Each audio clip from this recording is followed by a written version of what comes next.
पूर्व सरपंच सुरेंद्र शाह जी भगवान के कीर्तन में 101 रुपया दिले बनी।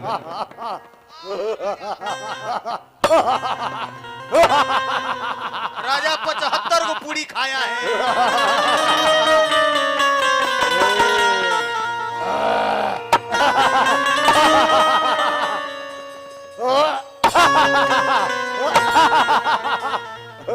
राजा के पैसा मिल गया। पूर्व सरपंच सुरेंद्र शाह जी पुराव धनुषा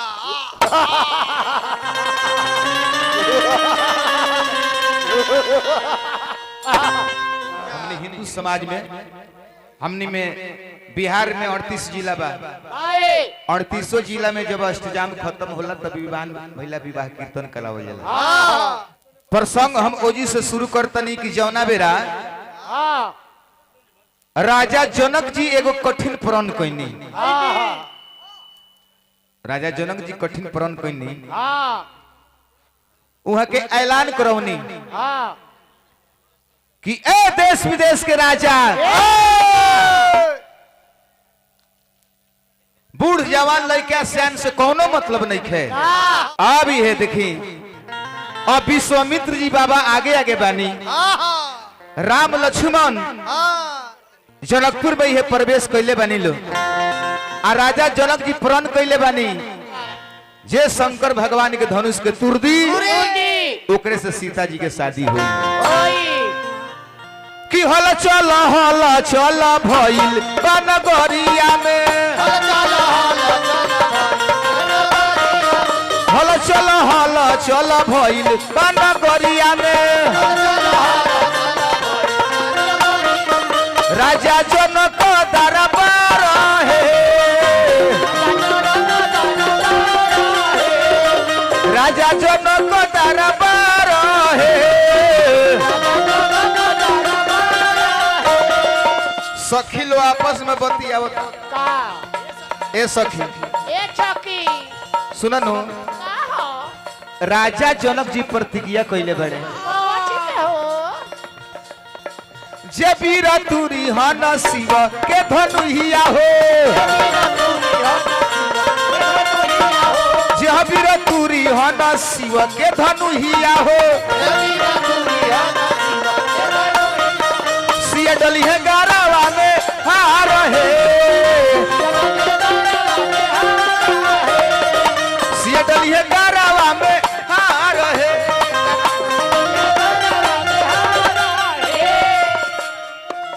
हल चल भइल बनगरिया में राजा जनक दरबार है राजा जनक दरबार है।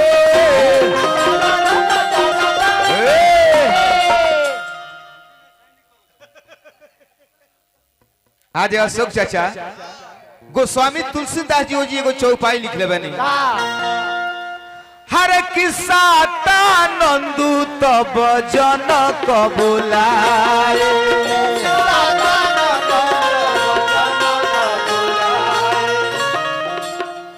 जय भोले बाबा टेलर्स थोक एवं खुदरा विक्रेता ईंट बालू उचित मूल्य पर प्राप्त करें। माइल कोल्ड स्टोर के पास विद्युपुर वैशाली। हमरा अजय जी के नाम से 101 रुपया भगवान के कीर्तन में पद प्रतिष्ठा बनो रहो। सातानंदु तब जनक बुलाए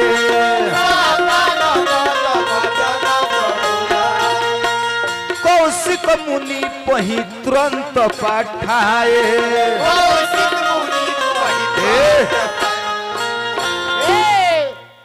सातानंद तब जनक बुलाए आ कौशिक मुनि पही तुरंत पठाए। राजा जनक जी अपना गुरु सातानंद जी के बुलावनी आ कहनी कि ये बाबा फुलवारी में विश्वामित्र जी राम लक्ष्मण के लेके बानी आ रौरा विप्र हैं रौरा जाई आ रौरा जाके आदर के सहित वहां के बुला के लेके आए। अब ये सातानंद जी गई कहवा तो विश्वामित्र बाबा के लगे आज जाके गोड़ लगा तनी कि बाबा धन राउर भागवा है नहीं तो विश्वामित्र बाबा यहाँ के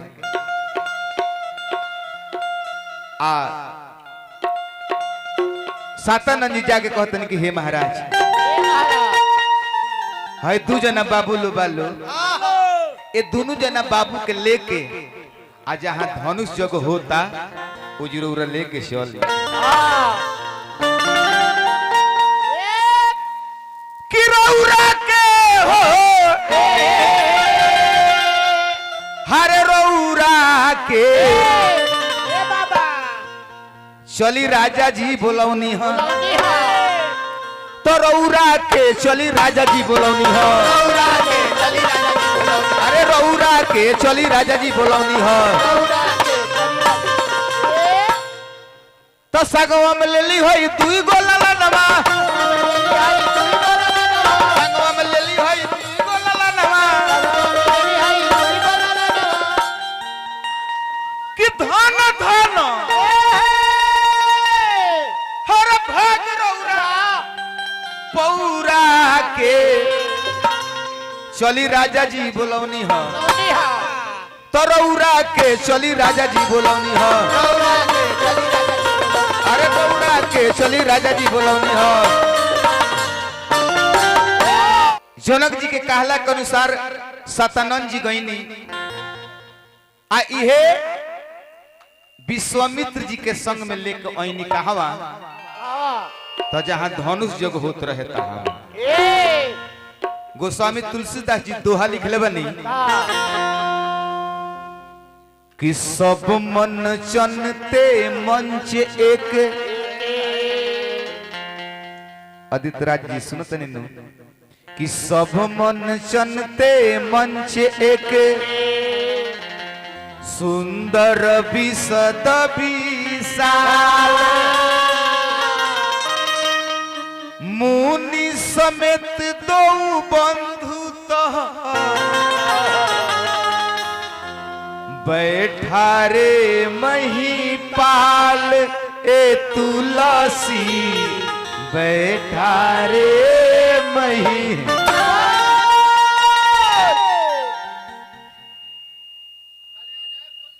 अच्छा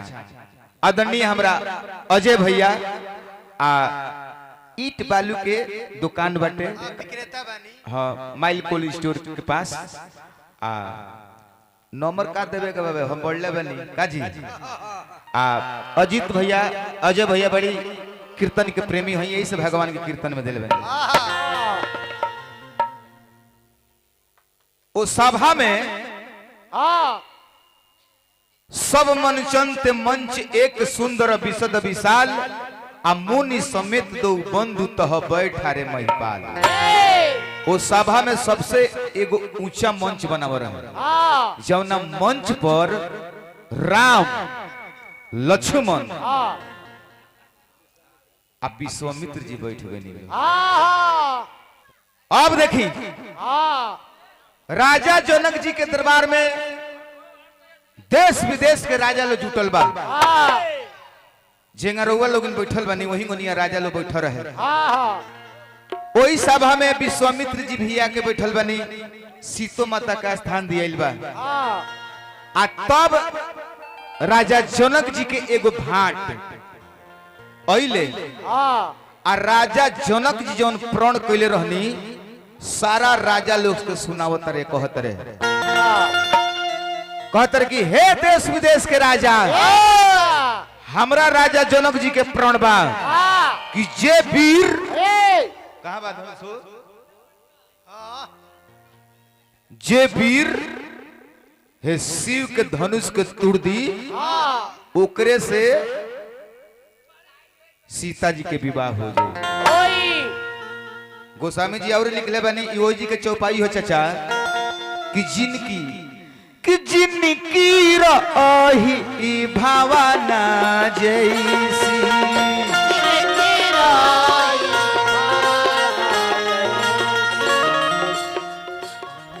प्रभु मूरत तिन्ह देखी तैसी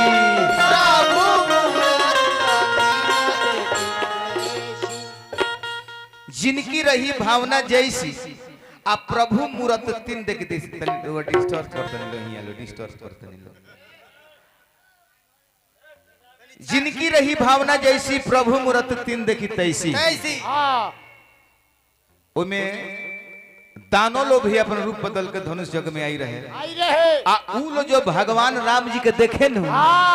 तो कहलो बाप रे बाप हमनी के काले हों आ भक्त गण जब देखे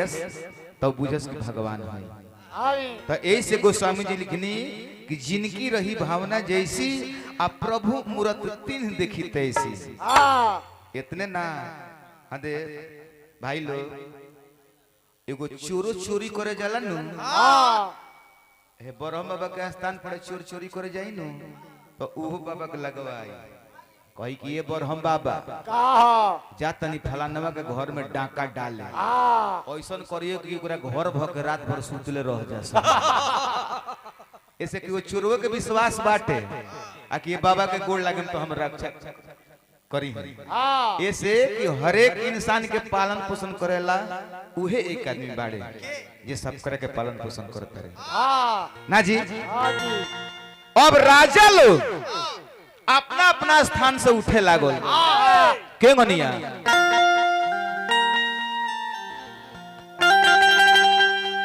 कि धनुषा के तुरे खातिर चलले दौड़ रे सहुर नइखे राजा लो अपना अपना मुड़ी पे पगड़ी बन्हता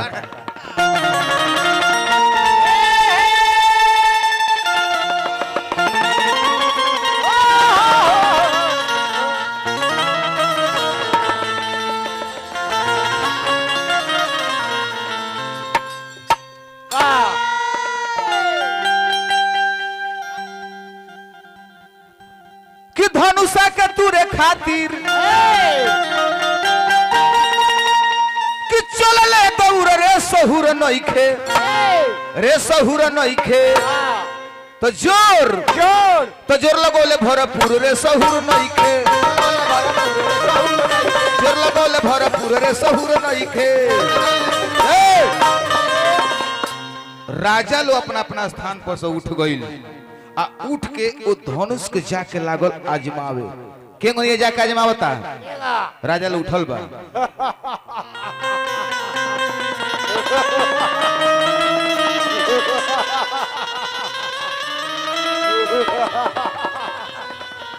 आजा राजा सामने सामने आओ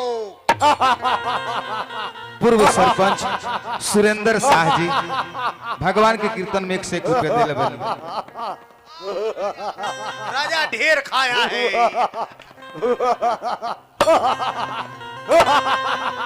राजा 75 को पूरी खाया है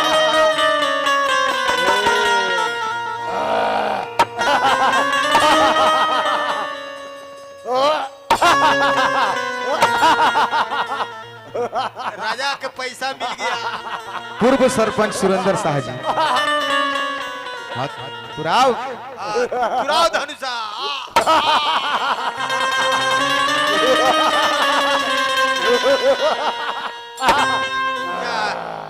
का हो गई राजा के पैंट अति बह गई पैंट इनकर भीज गई अच्छा यदि यंत्र का है आए पसीना से हाँ हाँ बोली कि धनुष न टूटल हाफे हुफुर रे सहुर नइखे रे सहुर नइखे त ताके टुकुर टुकुर रे सहुर नइखे ताके टुकुर रे सहुर नइखे ताके टुकुर रे सहुर नइखे केहू राजा से जब धनुष ना टूटल तब राजा जनक जी खिसिया गइले आ राजा जनक जी खिसिया के आ ओ सभा में खड़ा हो गइले आ खड़ा होके आ अंगुरी निकाल दहले आ अंगुरी निकाल के कहले कि ये देश विदेश के राजा अब जनु को मखे भटमानी वीर विहीन महिमय जानी तो जहू आस निज निज गृह जाहू आ लिखा न विधि वैदेही विवाह। राजा जनक जी कहनी के देश विदेश के राजा अगर जे हम जानत रहती कि ए धरती पर केहू वीर नहीं खे तजहु आस निज निज गृह जाहू लिखाना विधि वैदेही विवाहू अब जनु को मखे भटमानी वीर विहीन महिमय जानी। राजा जनक जी कहनी के देश विदेश के राजा तू लो अपना अपना घरे जालू हम जान गई कि धरती वीर से खाली बा आज के बाद केहू राजा वीर बने के कोशिश मत करी हल।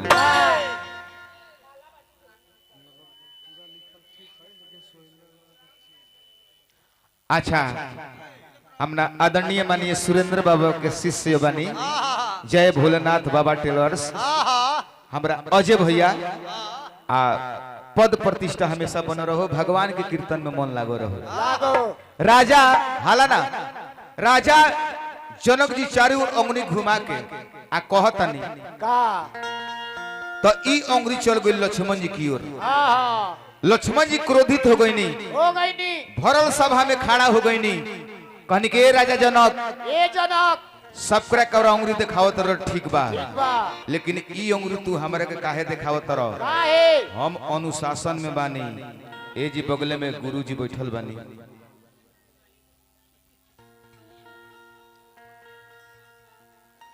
हे प्रिय राजा जनक जी महाराज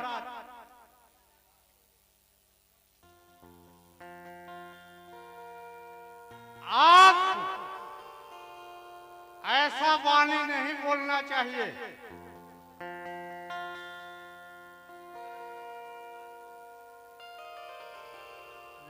पृथ्वी वीर से खाली है कैसे आपको मुंह से वाणी निकल गया। आपको जानना चाहिए था जो श्री अयोध्या जी में राम अवतारी हो चुका है वही धनुष तोड़ेंगे भाई तोड़ेंगे। धीरज धरहूं उतरहूं पाराय लिखा वैदेही राम विवाहु हो सिया रामाय।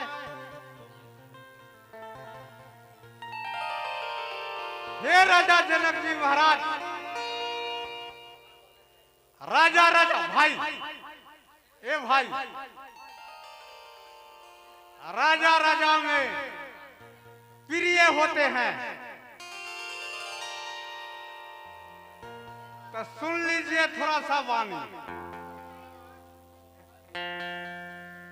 आय तो राजा जनक जी मान लतनी बात हो हमार आमान वचनिया राजा हे बेरिया।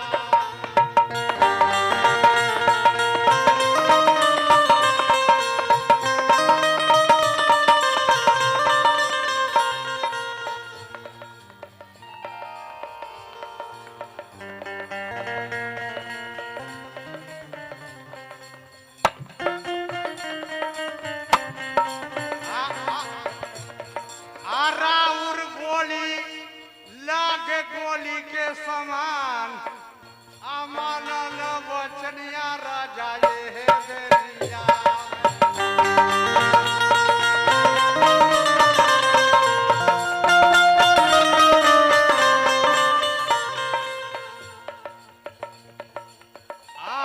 राउर गोली लागे गोली के समान वचन मातन संभार के बोला।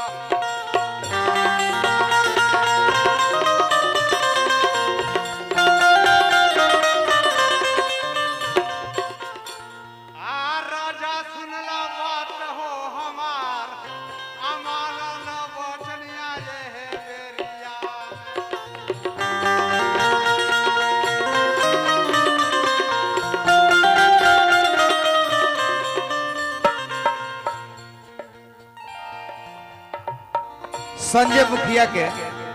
संजय मुखिया जी के चेला एक आदमी पुरस्कार दिल बनी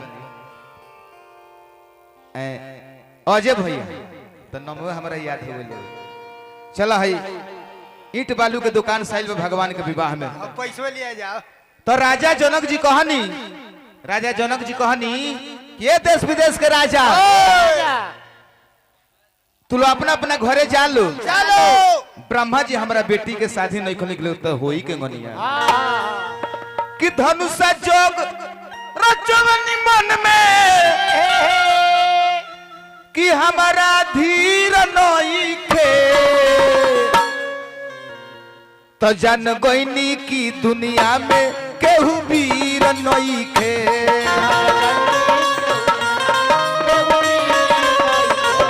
जन गोइनी की दुनिया में केहू वीर नई खे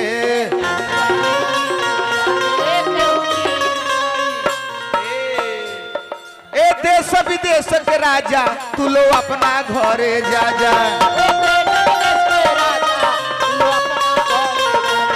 हे देश विदेश के राजा तू लो अपना घरे जा जा ए देश विदेश के राजा तू लो अपना घरे जा जा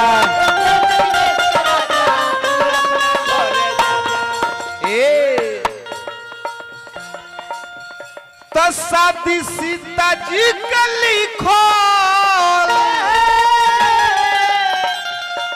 अरे तो कदीर नई खे जन गोइनी की दुनिया में केहू वीर नई खे जन गोइनी की दुनिया में केहू वीर नई खे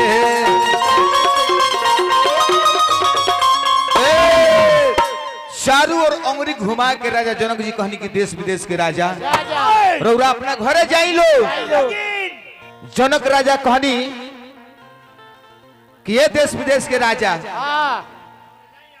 रौरा लो जाई ब्रह्मा जी हमारा बेटी सीता के शादी नहीं खोलने के लिए तकेंगनिया हुई।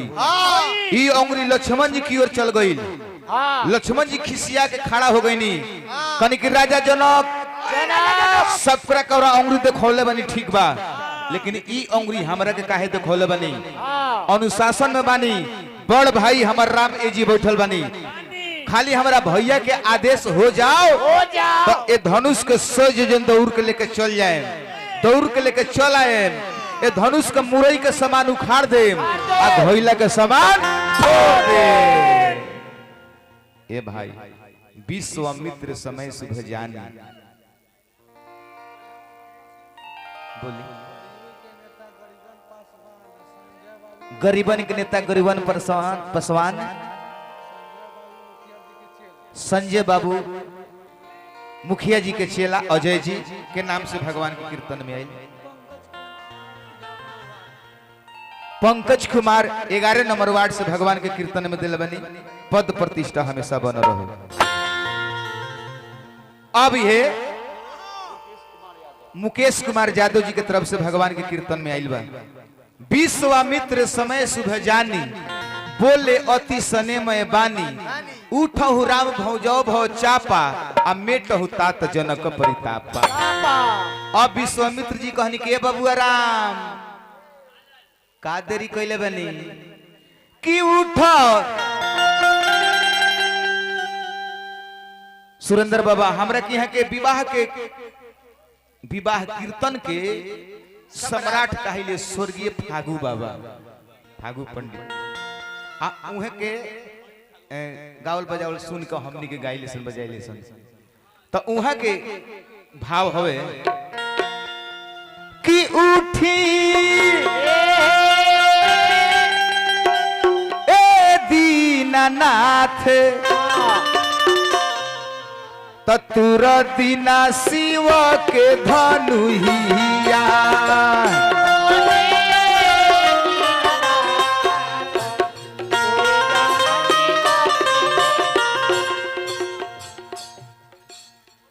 उठी ए दीनानाथ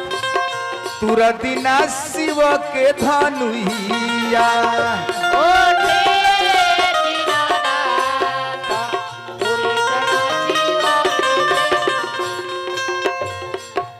बहुत सुंदर ऋषि बाबू। अरे उठब उठ ए दीनानाथ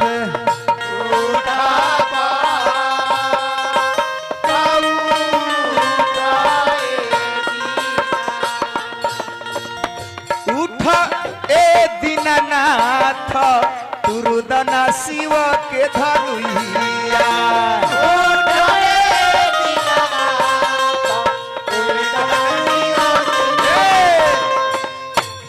अब राम जी धनुष के लगे जातनी आ राम जी धनुष के तुरंत सारा लोग रोब लोग तनी ताली से स्वागत करब। अब देखी राम जी धनुष के दी लीता राम जी हाँ आ तनी सबे लोग हाथ निकल रहो ताली बजावे खतरा हाँ तुरी तुरी करे उठाई उठाई हाँ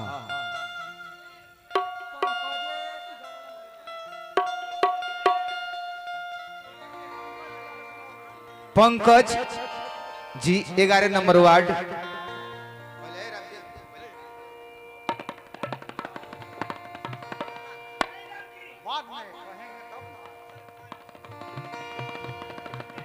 मालू साहेब आज के समैया में हमको सुख प्राप्त होने जा रहा है। क्यों कि माँ के दूध हम बच्चा के पीने नहीं दिए। गाय के दूध उठौना ला करके पिलाए और माँ के दूध सेंटर पे खाए। आज सेंटर पे खाने का सुख प्राप्त आज होने वाला है। ए बाबू अब ऊपर इधर पूरा पब्लिक के बीच ताकिए उधर इसको थोड़ा नवाइए बस। अब आप लोग थोड़ा ताली बजा दिए सब लोग अब छोड़ दीजिए। हाँ धनुष टूट गया। हाँ अब फूल के माला देवता लोग बरसावत रहे सभी देवता लोग